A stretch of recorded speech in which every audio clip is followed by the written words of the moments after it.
Noi abbiamo voluto fare una ricognizione con tutti i gestori che sono i soggetti responsabili delle principali infrastrutture.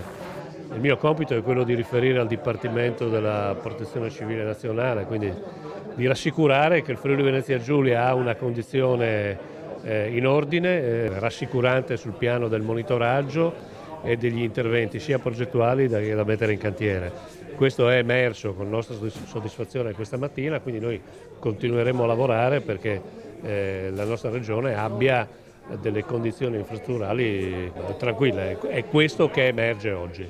Si potrebbe ripetere Genova nel Friuli Venezia Giulia? Le risposte che abbiamo questa mattina sono assolutamente rassicuranti, quindi non vedo le ragioni per poter addirittura pensare una cosa di questo genere. Abbiamo visto ingegneri, responsabili dei procedimenti, tecnici molto determinati, molto preparati con tutte le situazioni, con tutti i dossier sotto controllo che abbiamo potuto esaminare, abbiamo avuto da loro le rassicurazioni in funzione delle singole competenze, sia le reti stradali che quelle autostradali.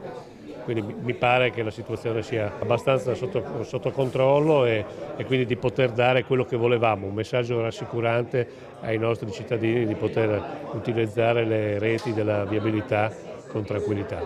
Assessore, la Regione appronta una strategia per chiedere una serie di finanziamenti anche al Governo per far fronte alle manutenzioni straordinarie che si apprestano ad arrivare nei prossimi anni.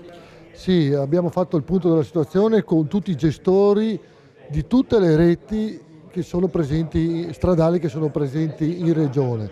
Su questo è emerso che non ci sono criticità immediate e quindi non c'è pericolosità, ma soprattutto quello di fare una strategia comune, di presentare dei progetti cantierabili al Ministero in prospettiva eventuali finanziamenti provenienti da Roma per essere cantierabili in tempi brevissimi. Le opere più urgenti sono 2 o 3, potrebbero essere il ponte sul Fella, il ponte di Vecchio di Dignano e il ponte sul Medulla Cellina.